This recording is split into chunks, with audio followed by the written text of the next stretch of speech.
Friends, ഇന്നത്തെ കുംഭമേള നഗരിയിലേക്ക് നമ്മുടെ യാത്ര ഒരു പ്രത്യേക ലക്ഷ്യത്തിന് വേണ്ടിയാണ്. അതെന്താണെന്നല്ലേ, ഇന്നാണ് മഹാസ്നാനം. അതായത് ആശ്രമങ്ങൾ, അതായത് സന്യാസി സമൂഹം ഒരുമിച്ച് അവരുടെ മെയിൻ ആചാര്യൻ്റെ കൂടെ സ്നാനത്തിന് പോകുന്ന ദിവസം.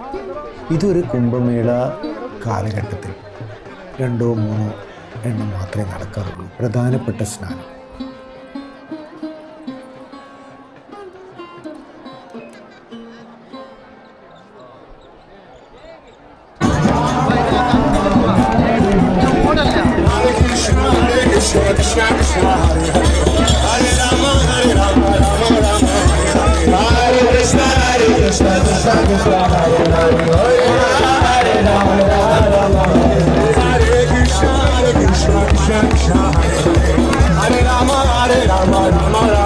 ഈ പ്രധാനപ്പെട്ട സ്നാനത്തിന് ഓരോ സന്യാസി സമൂഹത്തിൻ്റെയും അവരുടെ ആചാര്യൻ്റെ കീഴിൽ ആയിരക്കണക്കിന് അവരുടെ ശിഷ്യർ, അത് പലതരത്തിലുള്ള ശിഷ്യരുണ്ട്.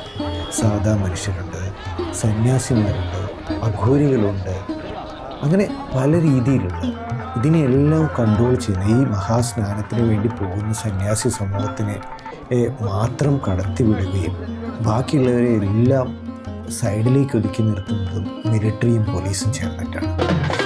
ഇവർ പോകുന്ന ഈ കാഴ്ച ഒരു അത്ഭുത കാഴ്ച തന്നെയാണ്. അതിനുവേണ്ടിയാണ് ഇന്നത്തെ നമ്മുടെ യാത്ര. ഇന്ന് ഈ സ്നാനത്തിൽ സന്യാസി സമൂഹം നടത്തുന്ന സ്നാനഘട്ടങ്ങൾ അല്ലാത്ത സ്ഥലങ്ങളിൽ, അതായത് ഗംഗയുടെ തീരങ്ങളിൽ, എല്ലാ തീരങ്ങളിലും ഇന്ന് സ്നാനം നടത്തും.